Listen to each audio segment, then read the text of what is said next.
James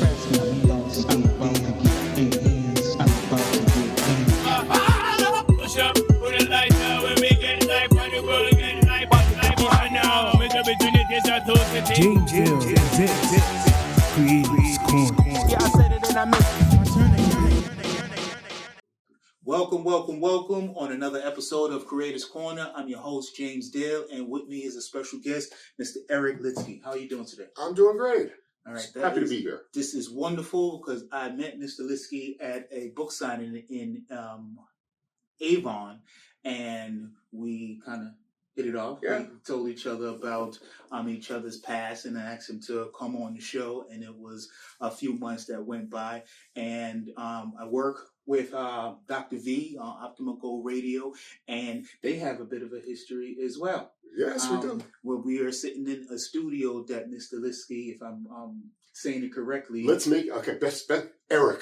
Eric, okay. All right. Eric, he the one who listed or helped Dr. V find this wonderful place, and we do a lot of things here. We sell books and crafts, and we do the Optimal Gold radio station out of here. But enough about the past. We want to worry about and talk about Mr. Litsky. So tell my audience a little bit about yourself. I grew up in the Bronx. I was born in the Bronx. I grew up in Queens. So I'm a New York City kid. Mm-hmm. And I came up here to college at the University of Hartford, and pretty much stayed. And so I've been up here my whole adult life. I've had a couple of careers, one in advertising and public relations, and then for the last 30, 40 years in commercial real estate, which I just retired from because I'm a full-time author now.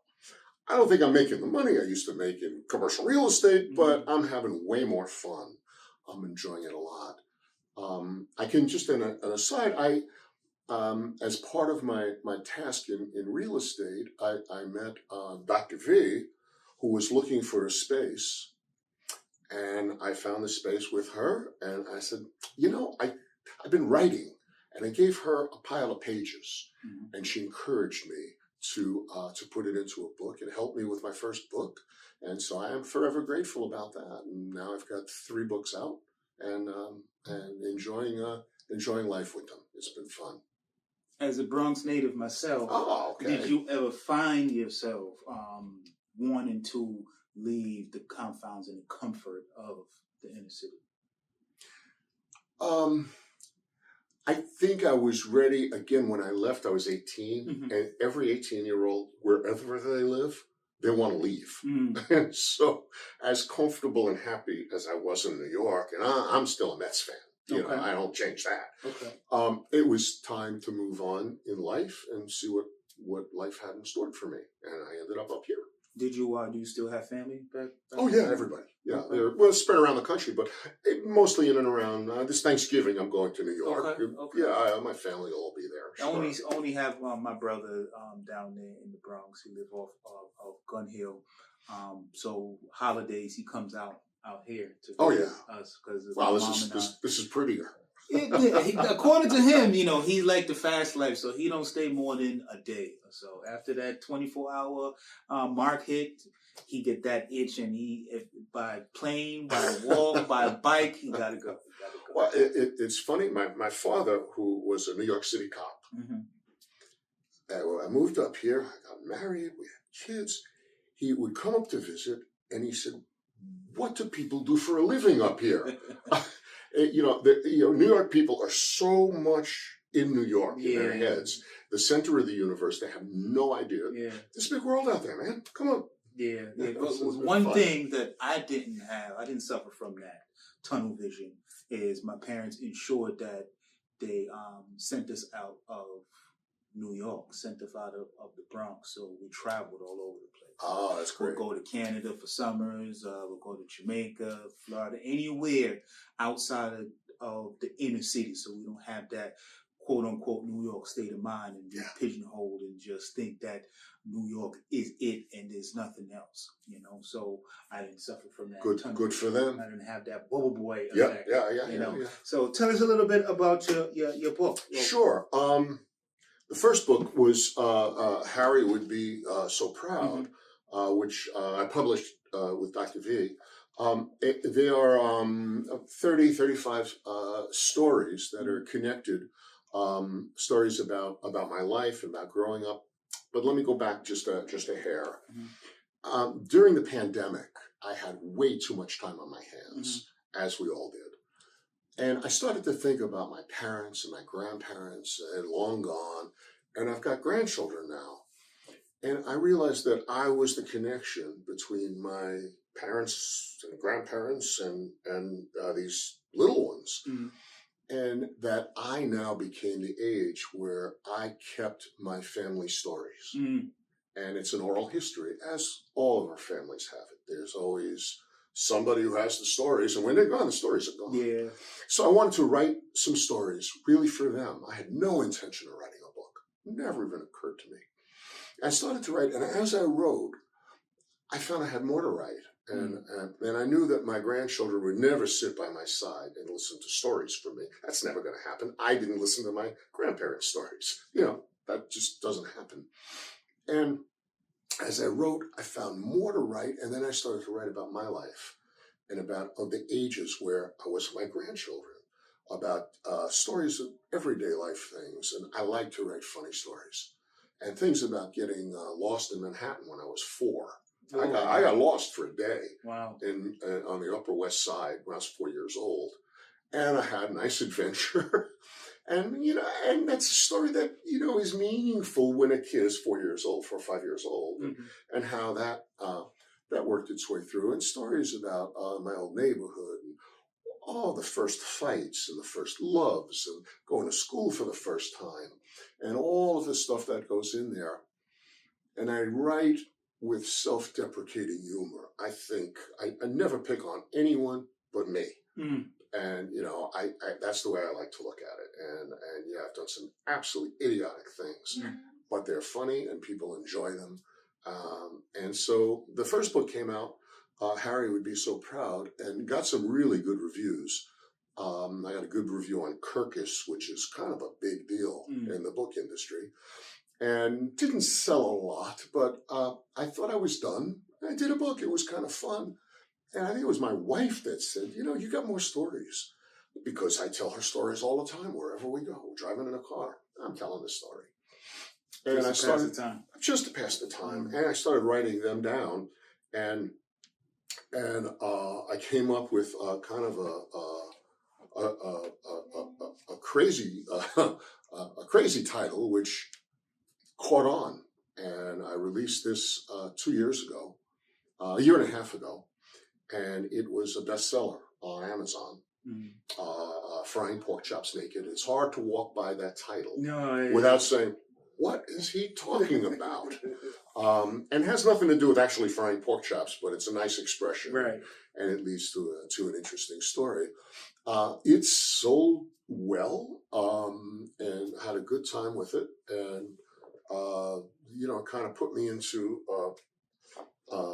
another reach of readership that were enjoying reading my stories. And then I thought I was done, but no, I wasn't done. And then just this past month, I published Pickles and Millhouse Fly Again, which is a story about when I babysat for a friend's couple of birds, and I got to tell you, all hell broke loose. So it makes it fun, and that just came out now. I have all 3 books.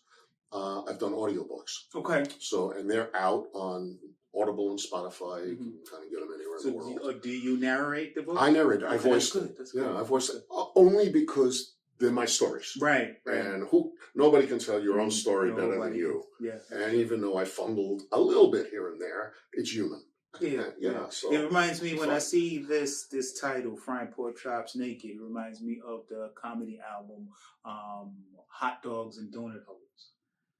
Oh, it sounds vaguely familiar. Yeah, there's a comedy. So when when you talk about the books being funny, that's the first thing that comes to mind. Comedy albums like Richard Pryor and those guys. So that is going to segue into my next question. Sure. You mainly write funny stories, correct? Have you ever thought about doing stand-up? Yes. The problem is the stories I have are not jokes. Mm-hmm. It takes a while to get through them. Okay. And it has a payoff at the end. I don't think that works very well. If you look at stand-up, a lot of people's stand-up jokes is based on their lives and their stories, and they draw it out, and they have punchlines here and there to keep people resonate with people and keep them drawn in. Yeah, we can do it. You would do 3 books, 3 comedy books. I might possibly be encouraged to try that. I think what I might like to do is I've come across The Moth, which are people who tell their stories. It's the art of storytelling. And that's a worldwide group, and they're all over the place. And you get up, you tell your stories, and you have 5 minutes, because it kind of takes that kind of time to really bring a story through with a punchline. And they give you a topic, and I think I might try that at some point. That's cool. And that will segue into talking about your books, because it'll be a lot more familiar to you, and it's not like you're lying, and you'll bring a lot more of your character with it. Your experiences living in the Bronx, your experiences here with your kids and your grandkids. But my brothers and my parents come from Jamaica. When my brother just came out here from Jamaica, he used to tell a whole bunch of funny stories to me, and that resonated with me. When I started writing, I drew from that and his ability to wait when he's telling the story to give you the punchline. He didn't give it away too quickly, and he kept his composure. He didn't laugh when the story was funny. He made sure that he was serious, and you got the joke, and it was hilarious. So I got my storytelling abilities from my older brothers and my uncle. Very many funny stories. There's one story that my uncle told me when I was a kid that I actually wrote a short story about. He told me a story about some kids he went to school with that their parents had to be called into the school because they failed a whole bunch of tests, and that was unlikely for that student. And when they did some research and digging, it was somebody in the community who put like a root on the kid, like took a pencil from them and did some voodoo or something like that, and put it in a lunchbox and buried it under the ground. And when he came home from school one day, he saw an elder in the community trying to dig up the lunchbox to reverse the spell, and couldn't dig up the lunchbox for the life of him. And everybody in the community surrounded him until, he finally was successful. When he dug it up, he fell down and faded from exhaustion. So the story, the moral of the story was, you don't give away your pencils. So he told us a whole 10-minute story just to say, don't give up your pencils. There's such a richness and a texture in a good story. Yeah, yeah. And you kind of open up with something that draws you right in. Right. And then people it's like fishing. Yeah. You get them. You got to reel them in ever so slowly and have them completely engage in it. Most importantly, to relate to the story. Say, oh yeah, I've been there. I got an uncle just like that, or I know this person, or I've been in that kind of situation. And then there's the payoff, which is either, in my case, mostly laughter. I also draw some tears in some of these stories, which is the best way to write humor is to have some sadness too. Right. And then it's the count of the emotion is there. And that makes it kind of fun, but it's all to be relatable. And it's cross-cultural. Yes. And I've traveled a lot. I've got a lot of experience with different cultures and understanding, and I so love the richness of different cultural experiences and the stories and traditions, because that just makes me, more worldly and there's more to write about and learn about. It's fun. And the great thing about telling stories about yourself is that two things happens. You will tell your story and somebody can relate to your story, and you can tell a story to somebody who never been where you're from, never experienced what you experienced, and you give them a new bird's eye view of a different perspective from, culturally. You know what I mean? Ethnically, and they can experience some place with not even be having to travel there. They can just read your story or hear you tell the story and know things about the Bronx, or know things about waiting marriage, for a know plane. things about your kids and things of that A nature. couple of years ago, we were waiting for a plane, Mhm. and we sat with this couple from South Africa. Mhm. We were in Spain, and we were just chit-chatting away. He'd never been to New York. Mhm. And we're talking about it. I said, would you do me a favor? You know, would you buy, I'll give you the $20, buy one of my books so Amazon can say, oh, look, this guy, you know, sells books in South Africa. Mhm. He says, nah, I'll buy it. That's fine. Mhm. He bought it and he read it. He wrote a lovely review, emailed me a letter about how our backgrounds were so similar, yet we're a world apart. World apart. The most important thing about how I write and what I write isn't so much to tell my stories, which people can enjoy, and I love doing that. It's to encourage people to write their own stories down. Mhm. Don't let the oral history of your family Die. Because once it's gone, it's gone. And you don't need a publisher, you don't need an editor, spelling doesn't count. Mhm. Just get it down in whatever way you can, so the richness of those stories can carry on through kids, grandchildren, nieces, nephews, anybody in your life. Mhm. And that's kind of where I want my career to go. Now that I have the credibility of, I've done this. All right, that's fine, but it's not about me. Mhm. It's about you getting your own stories down, and that's the message that I want to put out there. That's great. So have you been on book tours outside of New England area? No. I'm self-published. Okay. I'm on Amazon and Ingram Spark, BarnesandNoble.com, and so the books are available widely. But I'm not with a big publisher who would put you on a tour. This, my friend, is my very first podcast, and I'm appreciating this a lot. And I'm making my way around. I'm talking to some community groups. I was with the Rotary last week, and I speak to 50, 60 people, and kind of just tell a few stories, read a little bit from it, and encourage them to write their stories down. So that's kind of where I'm going. I wanted to have 3 quality books with 3 good audio books. That gives me the credibility to now say, all right, I've done this. Now listen to me. You got to write your stories. There you go. You got to write your stories in these 3 awesome books. And out of these 3 books, and I know you got way more stories than these 3 books can hold, is there a favorite story that comes to mind out of all of these 3 books? Yeah, I can tell a story. It takes too long to read it, but since we're both New York guys, yes, all right, I'll tell a story about 1973. The Mets won the pennant. They were going to the World Series. I was a Met fan my entire life. I was earning about $80 a week. And tickets back then. Well, the tickets were a lot of money back then. You could not get a ticket. No way in the world you could get a ticket to the World Series. They were playing the A's. So at lunch, I picked up the phone and I called the owner of the Mets directly, M. Donald Grant. I was 22 years old. I had no business talking to him. And sure enough, it got through the switchboard, and he picked up the phone, and he goes, Mr. Donald Grant's office, Mr. Donald Grant. And I said, Don, how you doing, buddy?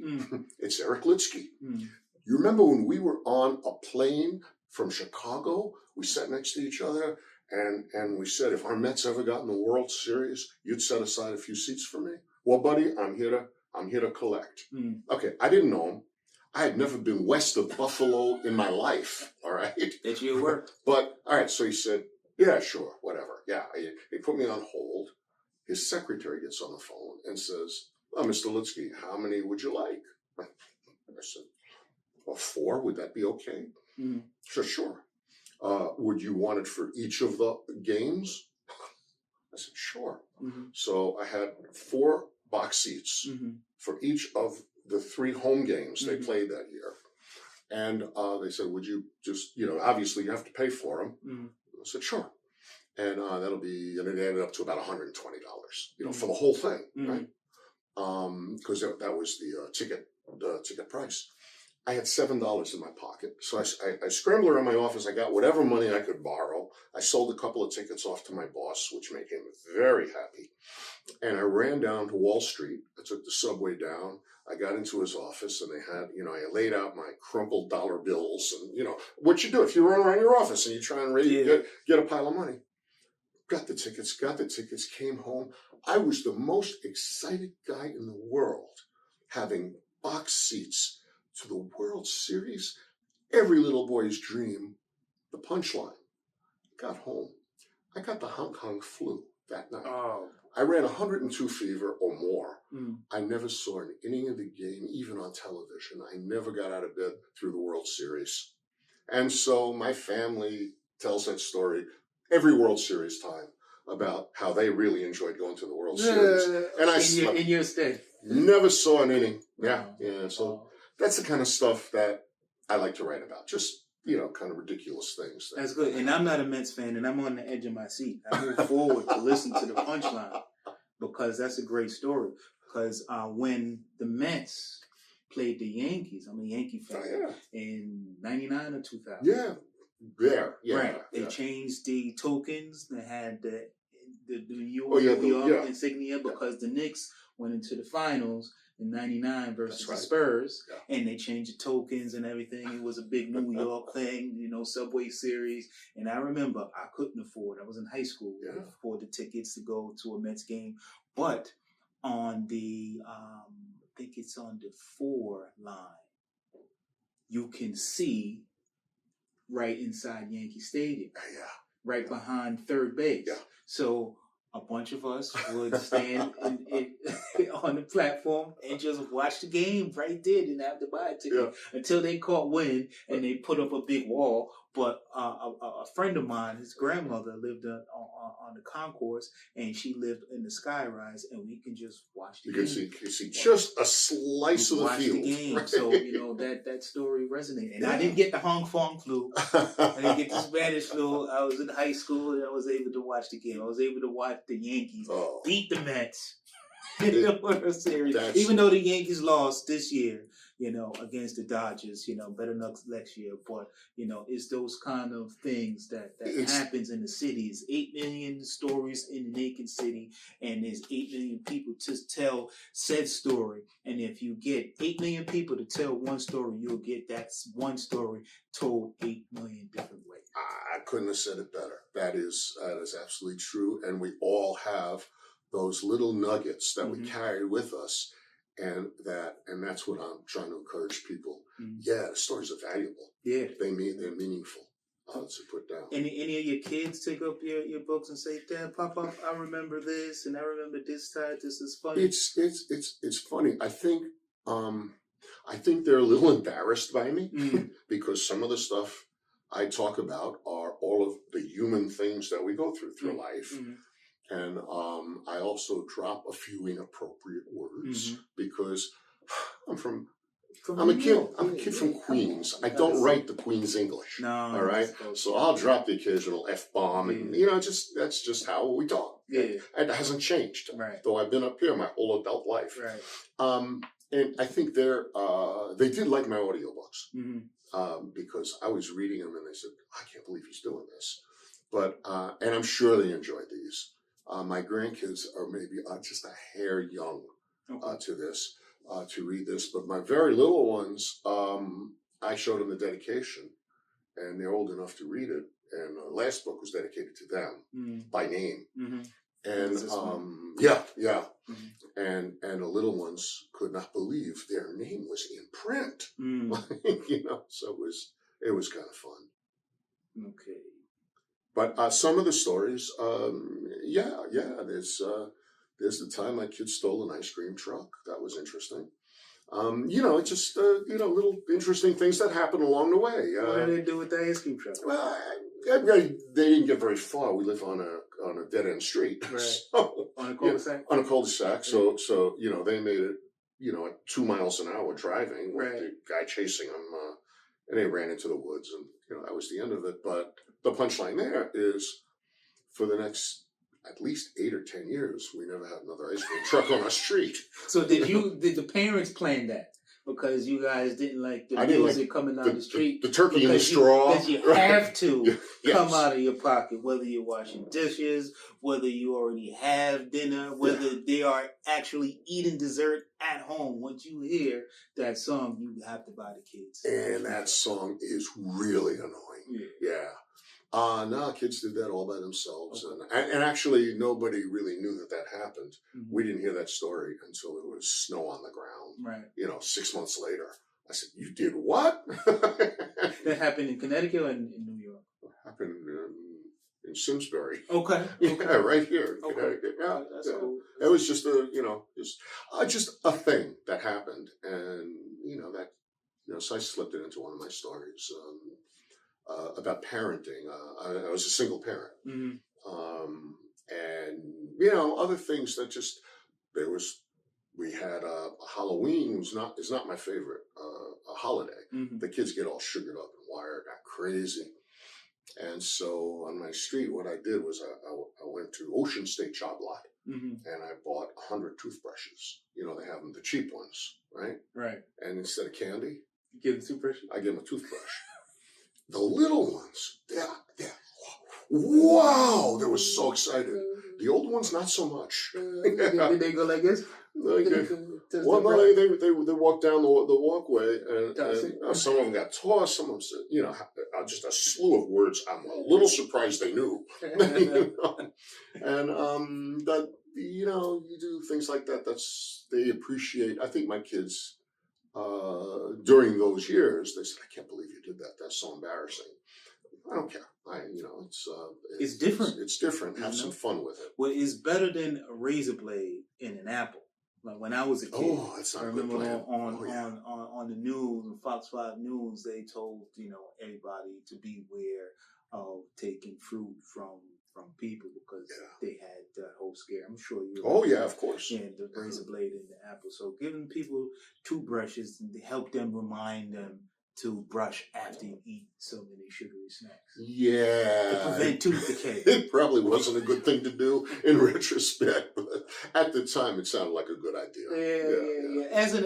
As an adult, you can see the humor and the guidance in that story. Yeah.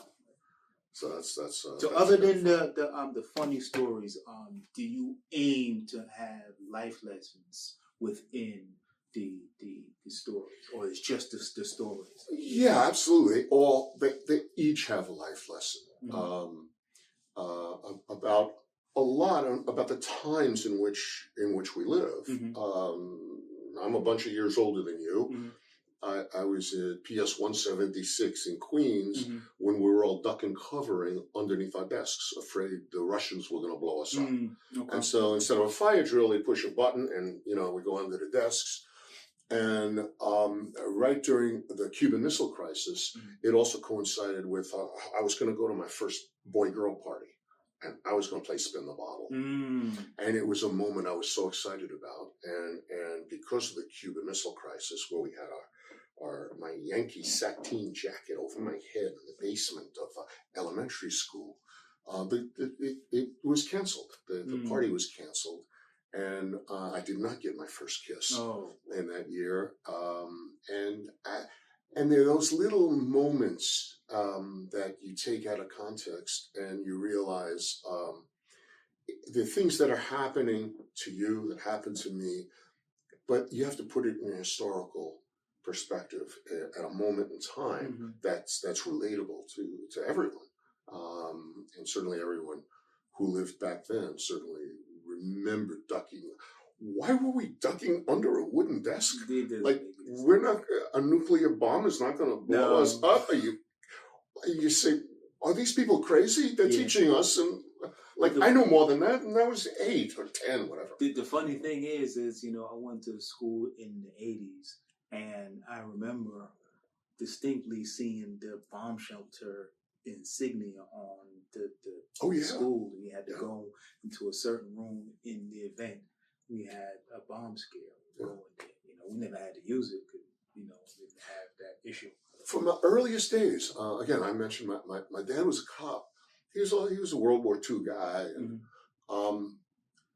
our little house in Queens, if we climbed up the tree in the backyard, which tipped right above our little house, we could see the spire of the Empire State Building. Mm-hmm.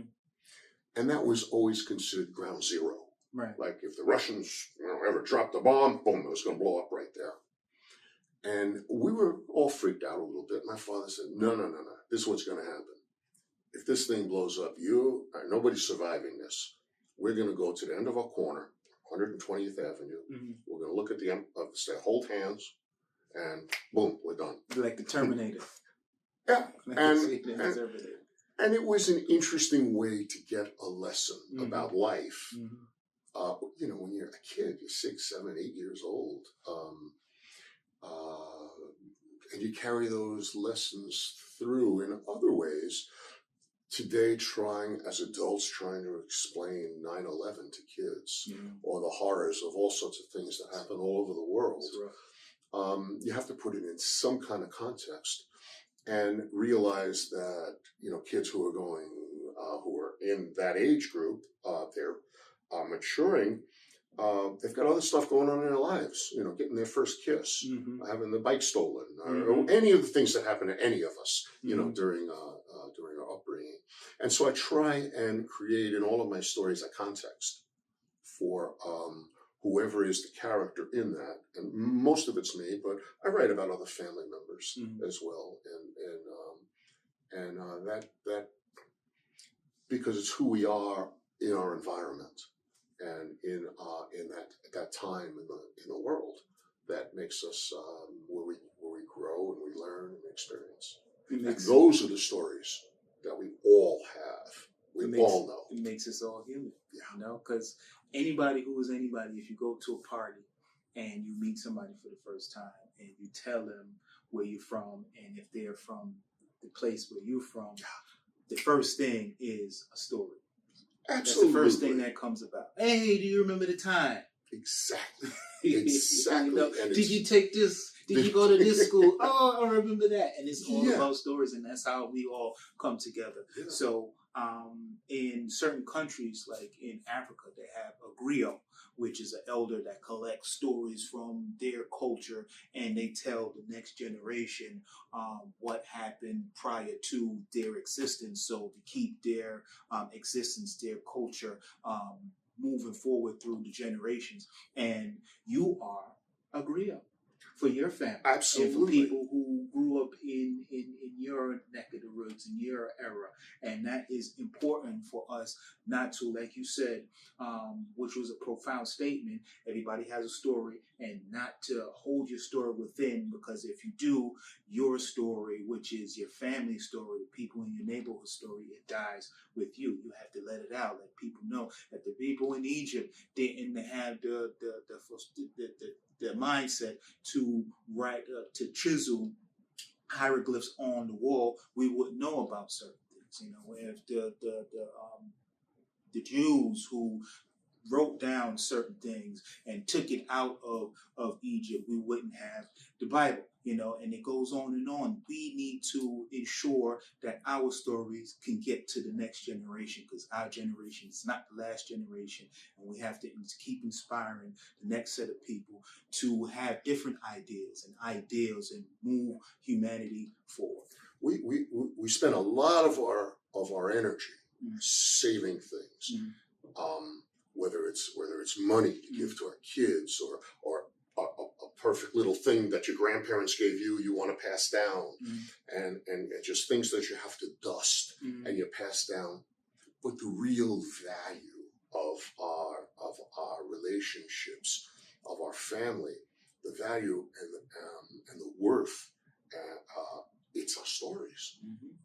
A little glass figurine that my grandmother might have had that has been dusted for 50 years or whatever long, it's not as important as remembering how my grandmother once took a half-baked roast on the L from the Bronx to Brooklyn in the middle of the summer and nearly killed my whole family. Figured she'd cook it off there at the party, Mhm. right? And had no understanding about science or, I mean, the story of that, how this Right. lovely little lady nearly killed us all, is way more interesting than, some glass figurine. That's the value. That's the worth that you want to pass along. Because if she'd have killed you, you wouldn't have these books. This You is wouldn't have true. the family, so that's a good story not to do what she did, and I thank you for coming down. My cheeks hurt from all the laughter that I had, because I remember in a lot of stories that I experienced in growing up in the Bronx, and it makes me the person that I am today. So, do you have any words of wisdom for my audience? The wisest thing that I'm capable of saying is, we all know who we are. Mm-hmm. We need to pass that along to those who come behind us, Mm-hmm. and share the little nuggets in our past, those great stories that come through our family. And yes, it's the African tradition. Mm-hmm. I mean, that's really where I picked it up. Mm-hmm. It's just a really respect for the oral history, Mm-hmm. and to acknowledge that and pass it on. And that's the best I can. If you can pass it on with humor, that's better. Yeah, because you catch more flies with honey than you do with vinegar. Yes, you do. Yes. So, can you you mentioned Amazon before we close Yes. out? Do you have a website? Because I see the website. Yes, on the back, you let them know I have. everywhere you can get your books. You can get these books anywhere. Okay. Where books are sold. Amazon for sure. Mm-hmm. It's Eric Litsky. And I have a website. It's ericlitsky.com. Mm-hmm. I believe in simple stuff, right? Mm-hmm. And can direct you, from there to any place. But you walk into any bookstore, ask for my book. They won't have it on a shelf at Mm-hmm. Barnes and Noble, Mm-hmm. but they can look it up, or certainly Amazon is the easiest way. All right, Mr. Litsky. Hey. Thank you, Eric. Pleasure, I man. appreciate you. So good to see And you. on that note, my name is James Deere. This is Creative's Corner, and see you on the next one. Peace. Thank you. Thanks for tuning in. Join us next time on Creative Corner.